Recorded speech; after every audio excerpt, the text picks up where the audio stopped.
Mesdames, Messieurs, vous êtes sur CamNews 24 TV et ITFM 103 émettant depuis Garoua. Bienvenue à l'actualité de la mi-journée. Un seul titre, humanitaire. L'association Roth, composée de jeunes étudiants africains de l'École des hautes études internationales et politiques de Paris, a offert récemment 3 forages modernes aux populations de la région du Nord. Cette initiative vise à promouvoir un avenir meilleur pour les communautés locales. Voilà pour le titre.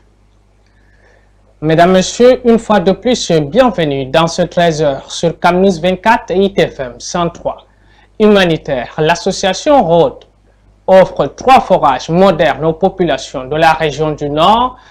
L'association, constituée des jeunes étudiants africains de l'École des hautes études internationales et politiques de Paris en France, entend casser les murs et construire les ponts entre les peuples africains. Yvota Dioufou et Ghislaine Kougan. L'eau, c'est la vie, a-t-on coutume de dire. Une réalité encore plus frappante en Afrique au sud du Sahara, où cette denrée se fait de plus en plus rare. C'est certainement consciente de cette réalité que l'Association des étudiants africains de l'École des hautes études internationales et politiques de Paris en France a mis un point d'honneur à accompagner les gouvernements et surtout les populations dans ce domaine. Les jeunes ambassadeurs africains de la juste et noble cause ont ainsi obtenu la construction de 3 forages modernes dans la région du Nord Cameroun. Sous l'impulsion de Roots, à travers son pôle intervention conduit par le responsable Ibrahim Bayrou Fadil, accompagné de Ousmanou Bassoro, Yanis Essebki, Tafita Irina, Léo Bouktov et Brice Fissier, la MBF Fadil Foundation a construit et équipé ces 3 infrastructures capitales pour la desserte de l'eau potable aux populations. D'abord à Figuil, où le ton est merveilleusement donné avec l'implication personnelle du Lamido et de son dynamique Wakili, membre influent de la communauté du Grand Nord CGN, dans la réalisation du premier forage de la série. Les populations curieuses veulent voir se réaliser ce projet social. Les équipes mobilisées pour les travaux ont le cœur à l'ouvrage pour la réalisation parfaite du projet. Lorsque l'eau jaillit du sol, les yeux brillent de joie et l'équipe de Roots s'émerveille du bonheur luisant sur les visages, une source de motivation pour continuer l'aventure. Ensuite, du côté de Touroua, c'est un événement de grande envergure qui prend corps. L'accueil de l'équipe de Roots est convivial et la générosité manifestée à travers ce don de fourrage est saluée par toute la population qui visiblement pousse un grand ouf de soulagement. Enfin, à Rumdeadja, un quartier très populaire de la ville de Garoua, c'est la liesse populaire qui règne traduisant quasiment la délivrance pour ses habitants jadis condamnés à parcourir plus d'1 kilomètre à la recherche de l'eau potable. Ici, l'on a bénéficié de l'entre-gens du très engagé et célébrissime Adoum, fidèle parmi les fidèles des services du gouverneur pour la fluidité des travaux de construction du 3e forage. Ainsi, à Figuil comme à Rumdeadja, en passant par Touroua, l'eau coule désormais à flot au grand bonheur des populations dorénavant parées pour leurs tâches ménagères et autres activités requérant de l'eau. Il convient également de souligner la disponibilité du gouverneur Jean Abateidi qui a reçu et remercié la jeune et dynamique équipe de Roots pour cette initiative sociable louable dans la région du Nord Cameroun. Ainsi, à travers cette diplomatie utilitaire et salvatrice de l'association Roots, ce sont des milliers de familles qui se trouvent soulagées, des petites et moyennes entreprises qui respirent et un pas important vers le bien-être qui est franchi. Et ce n'est que le début, car d'autres horizons sont scrutés et Roots entend bien jouer pleinement son rôle pour contribuer à faire émerger le bonheur sur le continent africain, casser les murs et construire des ponts entre les uns et les autres pour un mieux vivre sur le continent africain. C'est bien cela, faire œuvre utile au profit de l'humanité. Restons toujours dans l'humanitaire, cette fois-ci pour parler du projet Suède Cameroun qui soutient l'autonomisation des femmes et les dividendes démographiques dans le Sahel en faisant des dons aux établissements scolaires, aux centres de formation, une initiative qui vise à améliorer l'accès à l'éducation et à renforcer les capacités des femmes. Roméo Bendiala. Une lueur d'espoir pour les jeunes filles des 3 régions du Nord Cameroun grâce au projet Suède. Dans la région de l'Adamawa, des initiatives concrètes transforment le quotidien des jeunes filles. Yorowe Bénédicte, par exemple, bénéficie désormais d'un kit scolaire et d'une lampe rechargeable lui permettant d'étudier ses leçons sereinement, même après le coucher du soleil. Mintia Berlin, quant à elle, a reçu un vélo, un moyen de transport essentiel pour parcourir les 4 kilomètres qui la séparent de son établissement. notamment le lycée classique et moderne de Meganga, lui assurant ainsi ponctualité et assiduité. Je remercie l'équipe Sweat qui m'a remis ces kits qui me permettent d'apprendre mes leçons et les powerbanks qui me permettent aussi d'apprendre quand il y a des coupures d'électricité dans notre localité. Merci Sweat. Je quitte Nandek pour Meganga après près de 4 km et c'est grâce à ce vélo que je me rends à l'école à l'heure. La moyenne a amélioré parce que j'ai les notes aussi en des matières que je n'avais pas. Ce don, offert par le projet d'autonomisation de la femme et le dividende démocratique au Sahel, SUED, illustre l'impact tangible de cette initiative, avec un objectif ambitieux qui touche 5172 filles de la Damawa dans 112 établissements scolaires répartis dans 14 communes. Le projet SUED s'attaque résolument aux inégalités de genre à la racine. Tous ces appuis qui ont été apportés par le SUED, par le gouvernement du Cameroun, cet appui a permis d'aider des filles et de récupérer celles qui auraient pu être dans le circuit de déperdition scolaire. Je voudrais aussi ajouter qu'au-delà des appuis, notamment les 5200 kits, les 300 vélos qui ont été donnés, les paiements de frais scolaires pour les 5200, environ 5000 élèves, les cours de soutien pédagogique qui ont été organisés en mai-juin l'année passée.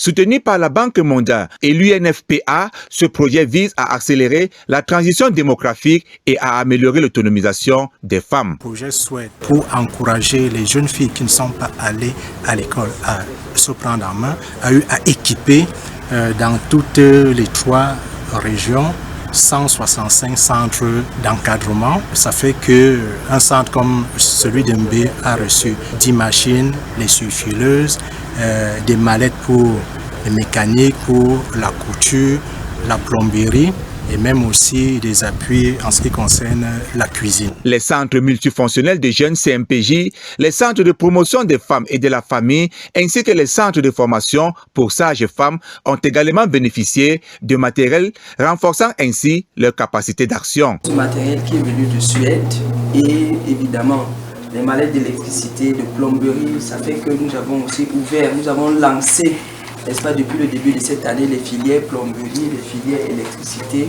ouvertes à tous les genres. Lors de leur visite dans les différentes régions, les donateurs ont pu constater l'enthousiasme des bénéficiaires et l'impact positif du projet sur leur vie. Vous savez, un projet comme celui-là n'est que le bienvenu. Il a vraiment boosté le moral de certaines de nos jeunes filles qui étaient déjà désespérées. Ça a même encouragé celles qui étaient sur le point d'abandonner de revenir dans les salles de classe. Au-delà des chiffres et des statistiques, ce sont des sourires de Yorowe Bénédicte et Mintia Berlin qui témoignent de la réussite de ce projet, une lueur d'espoir pour toute une génération.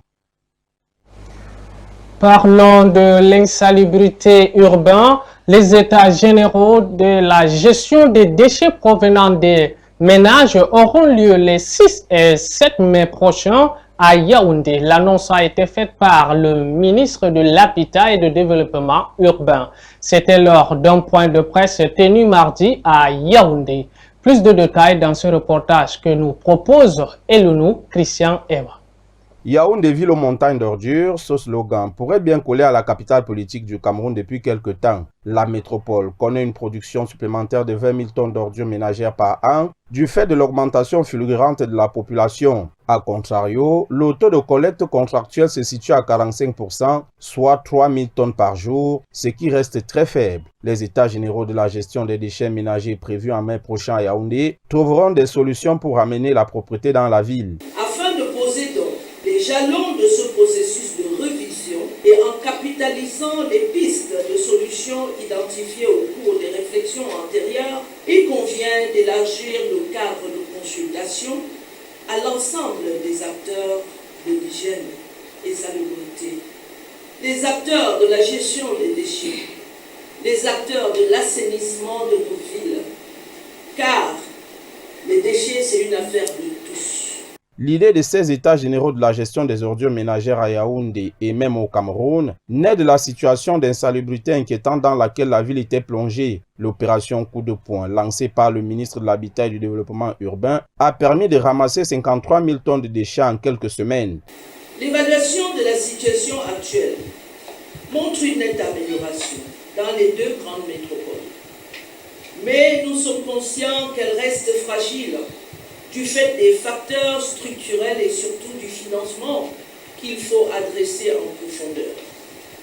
En réalité, il ne nous a pas échappé dès les premières concertations qu'il sera indispensable de se projeter au-delà de la gestion d'urgence de l'État pour aller vers des solutions durables. Cette opération qui se produit à Tatillon vise à réduire les effets nocifs de ces ordures qui s'amoncellent de manière inquiétante dans les rues de la capitale, impactant négativement la physionomie de la ville et l'environnement. Cette persistance de l'état d'insalubrité dans nos villes exige donc aujourd'hui d'agir. Agir aujourd'hui. Agir vite. Agir par un examen plus approfondi des contraintes structurelles de la gestion des déchets urbains dans notre pays. Les états généraux de la gestion des déchets urbains se tiendront donc les 6 et 7 mai prochains à Yaoundé. C'était la principale annonce de Célestine Ketcha-Cortez lors de ce point de presse. Intelligence artificielle, la deuxième édition a démarré cette semaine à Yaoundé, tenue sous le patronage du ministère des Postes et Télécommunications et la Commission nationale de l'UNESCO pour le Cameroun. L'événement a réuni plusieurs parties prenantes et acteurs du numérique dans le seul but d'échanger sur cette avancée technologique qui bouscule l'ordre établi dans le monde. Le compte rendu de l'ouverture dans ce reportage. Intelligence artificielle et développement économique, innover pour transformer, c'est le thème qui sous-tend la deuxième édition des Journées camerounaises de l'intelligence artificielle. La cérémonie d'ouverture a mobilisé plusieurs membres du gouvernement, acteurs du numérique, start-upers et étudiants dans divers domaines. Au cœur des échanges, l'importance de l'intelligence artificielle pour le développement du Cameroun. Il y a pratiquement 100 porteurs de projets qui sont venus des 10 régions du Cameroun et de la diaspora, justement pour venir présenter ces solutions. Il y a des experts qui sont venus de plusieurs pays du monde, seulement pour venir prendre part aux Journées camerounaises de l'intelligence artificielle et faire cette démonstration de force dont je parlais tout à l'heure. Faisant du Cameroun une niche d'opportunités pour l'auto-emploi, l'intelligence artificielle a donc un rôle prépondérant pour l'essor du pays. Les différentes articulations qui ont marqué la cérémonie d'ouverture sont longuement revenues sur cet aspect de la question. Il faut effectivement que le gouvernement fasse tout pour que les jeunes Camerounais, vous m'avez entendu donner l'exemple de quelqu'un qui est en Côte d'Ivoire, mais qui fait du bon travail dans le cloud. Mais il serait heureux de faire ce travail pour son pays. Et qui peut l'appeler au Cameroun? Il faut une instance. Cette cérémonie d'ouverture a aussi permis la présentation de certaines applications, notamment celle de surveillance qui intègre l'intelligence artificielle et qui analyse les comportements des suspects à l'entrée ou d'un intrus dans une zone interdite, une prouesse plutôt salutaire. C'est bon pour nous, les jeunes, parce que tout le monde, moi-même, j'ai envie parce que j'aime la santé, la digitale et l'artificielle intelligence. Et donc, cet événement, c'est bon pour nous parce que on doit apprendre, on va apprendre à côté des gens. Cette deuxième édition des Journées camerounaises de l'intelligence artificielle sert de connexion avec plusieurs innovations. Elle va permettre aux participants d'avoir des savoir-faire et avantages qu'offre l'intelligence artificielle à travers des conférences et des masterclass. L'innovation majeure, c'est les Cameroun Artificial Intelligence Awards. Comme je l'ai dit, on va primer des jeunes porteurs de projets. Ils sont pratiquement 100 qui ont postulé pour les AI Solutions, pratiquement 34 pour les contributions scientifiques, c'est-à-dire les enseignants d'université, tout ce qui va avec, et pratiquement 24 pour le hackathon. Donc, du coup, faire de l'intelligence artificielle un levier important pour le développement du Cameroun, ces journées de l'intelligence artificielle se tiennent jusqu'au 24 avril prochain à l'Institut des Relations Internationales. En sport, la FECAFOOT et le ministère du Commerce ensemble pour faire face à la contrefaçon des équipements des Lions Indomptables. Les deux parties ont tenu une réunion d'alignement mardi dernier avec le représentant de la Brigade nationale des contrôles et de la répression des fraudes du ministère du Commerce. Objectif, mettre en place les procédés et le plan d'action pour la répression de la contrefaçon des équipements des sélections nationales de football. Ali Djida et Michel Ateba. Échange fructueux entre la FECAFOOT et le ministère du Commerce. La réunion entre le représentant de la Brigade nationale des contrôles et de la répression des fraudes du ministère du Commerce et la FECAFOOT avait un objectif précis, se fixer autour des procédés et du plan d'action pour la répression de la contrefaçon des équipements des sélections nationales du Cameroun. La Fédération et le ministère du Commerce ont pris l'engagement d'assainir le marché avec l'objectif de garantir un retour sur investissement des distributeurs et procurer au public camerounais des équipements authentiques. Présente dans la salle la direction de la marque Fortine, nouvel équipementier des Lions indomptables du Cameroun.